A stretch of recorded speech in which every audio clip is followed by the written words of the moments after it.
Hello everyone, जय सिया राम। कैसे हैं आप सभी लोग? आशा करती हूँ स्वस्थ होंगे, मस्त होंगे। और आज की इस वीडियो में हम लोग देखेंगे कि बहुला चौथ व्रत की पूजा आप कैसे कर सकते हैं।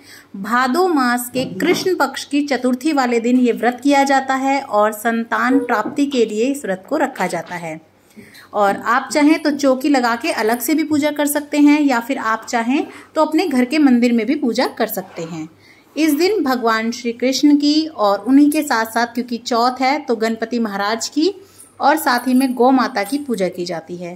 तो देखिए, मेरे पास यहाँ पे मूर्ति है छोटी सी गौ माता की बछड़े के साथ, तो मैं ये ले रही हूँ। आप चाहें तो जो गौ माता का कोई फोटो हो, पोस्टर हो, तो आप उनकी भी पूजा कर सकते हैं। तो देखिए, मैंने सभी को यहाँ पे विराजमान कर लिया है। उसके बाद आप चाहें तो इन्हें स्नान करा दें, या फिर इस तरह से जो है जल का छींटा दे सकते हैं आप। उसके बाद हम अपनी जोत जोड़ लेंगे। तो यहाँ पे मैंने अपनी जोत भी रख ली है, और आप जोत चाहें तो देसी घी की जोड़ सकते हैं, या फिर आप तिल के तेल की जोड़ सकते हैं। जैसा आपका सामर्थ्य हो उस हिसाब से आप जो है जोत वगैरह जोड़ लें। उसके बाद हम सबसे पहले गणपति महाराज को जो है चंदन से तिलक कर देंगे। हमारे लड्डू गोपाल को चंदन से तिलक करेंगे, और जो हमने गौ माता की मूर्ति या फोटो ली होगी उनको तिलक करेंगे, उनके बछड़े को तिलक करेंगे। क्योंकि ये जो व्रत होता है वो संतान प्राप्ति के लिए होता है, इसीलिए इस दिन ना गौ माता और उनके बछड़े की पूजा की जाती है। और हो सके तो आप इस दिन गौशाला में जाके गौ माता की पूजा कर सकते हैं और उन्हें चारा खिलाएं, और हो सके तो उन्हें आप साड़ी वगैरह उड़ा सकते हैं। तो देखिए, मैंने अब यहाँ पे रोली से भी तिलक कर लिया है गणपति महाराज को, गौ माता को, बछड़े को, अपने दिए को। अब थोड़े से मैं यहाँ पे चावल अर्पित कर दूंगी।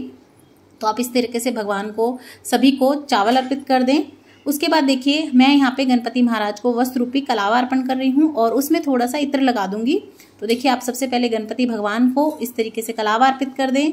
और यहाँ मैंने लड्डू गोपाल को पोशाक पहना रखी है, तो मैं उन्हें डायरेक्ट ही इत्र लगा रही हूँ। लेकिन अगर आप फोटो की पूजा कर रहे हो तो फिर आप उन्हें भी कलावा अर्पित कर दें, और गौ माता को भी हम इस तरीके से थोड़ा सा इत्र लगा देंगे। उसके बाद अगर आपके पास जनेऊ हो तो आप भगवान गणपति को इस तरीके से जनेऊ अर्पित कर दें।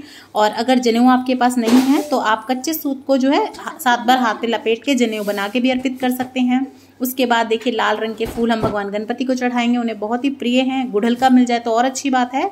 और उसके बाद जो आपको फूल वगैरह मिल सकें, आप जिसका प्रबंध कर सकें, तो आप भगवान को फूल चढ़ाएं, अपनी जोत पे चढ़ाएं, गौ माता के आगे जो है फूल अर्पित कर दें। तो देखिए, जब मुझे फूल वगैरह मिल जाते हैं तो मैं फूल वगैरह से पूजा कर लेती हूँ, नहीं तो बिना फूल वगैरह के भी आप पूजा कर सकते हैं।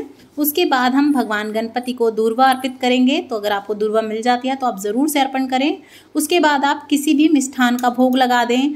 और मैंने देखिए यहाँ पे जो है कलाकंद लिया है, साथ में ही मैंने यहाँ पे लड्डू गोपाल के लिए जो है माखन मिश्री लिया है।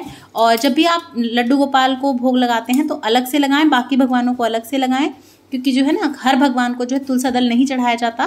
तो यहाँ मैंने लड्डू गोपाल के लिए अलग से जो है प्रसाद भोग रखा है तुलसा दल के साथ, और गणपति भगवान को अलग से चढ़ाया है। उसी के साथ साथ देखिए, मैं यहाँ पे गौ माता को जो है हरी घास भी अर्पण करूंगी।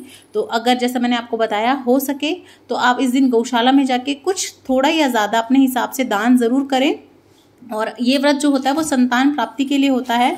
तो इस दिन अगर आप जाके गौशाला में बछड़े और गौ माता की पूजा अर्चना करते हैं, सेवा करते हैं, तो माता की कृपा से, भगवान की कृपा से आपके घर में भी संतान प्राप्ति होगी। उसके बाद देखिए, आप कुछ फल चढ़ा दें। इस तरह से मैंने फल चढ़ा दिए हैं, और अब मैं इस तरीके से धूप दिखा दूंगी। धूप दीप दिखा के आप अच्छे से भगवान की पूजा अर्चना करें। उसके बाद आप 1 लोटा जल ले लें, और यहीं पर बैठकर आपको कथा सुननी है। तो कथा कभी भी खाली हाथ नहीं सुनते हैं, तो आप हाथ में कुछ दाने और इस तरीके से फूल वगैरह ले लें, और फिर यहीं बैठकर आप कथा सुन लें। कथा का वीडियो आपको चैनल पे मिल जाएगा, आप उसे भी ज़रूर देखिएगा। लिंक मैं डिस्क्रिप्शन बॉक्स में डाल दूंगी, आप चेक कर लीजिएगा। और कथा सुनने के बाद जो आपने हाथ में फूल लिए हैं, दाने लिए हैं, वो आप अपनी मनोकामना मांगते हुए भगवान के आगे अर्पित कर दें इस तरह से, और फिर हाथ जोड़ लें। तो इस तरीके से आप अपनी मनोकामना भगवान के आगे रख सकते हैं। उसके बाद आप इस तरीके से दीप दिखाकर, धूप दिखाकर भगवान की आरती कर लें। पहले आप भगवान गणेश की आरती कर लें, फिर आप लड्डू गोपाल की आरती कर लें, और गौ माता की भी इस तरीके से आप आरती उतार लें। तो इस तरह से आप धूप दीप दिखा करके भगवान की आरती कर लें। और ये जो हमने 1 लोटा जल लिया था, उसे आप सूर्य भगवान को अर्पण कर दें। उसके बाद आप कुछ दक्षिणा चढ़ा दें और भगवान से क्षमा याचना कर लें कि अगर हमसे कोई भूल हुई हो तो उसे माफ़ कर दें। तो इस तरह से बहुत ही सरल तरीके से आप अपनी बहुला चौथ की पूजा कर सकते हैं। आपको ये सरल तरीका कैसा लगा मुझे कमेंट करके ज़रूर बताइएगा, और अगर अच्छा लगा हो, मेरा चैनल पसंद आए तो लाइक कीजिए, शेयर कीजिए, सब्सक्राइब करना बिल्कुल मत भूलिएगा, और कमेंट बॉक्स में जय सिया राम ज़रूर से लिख दीजिएगा। देखने के लिए बहुत बहुत धन्यवाद। जय सिया राम।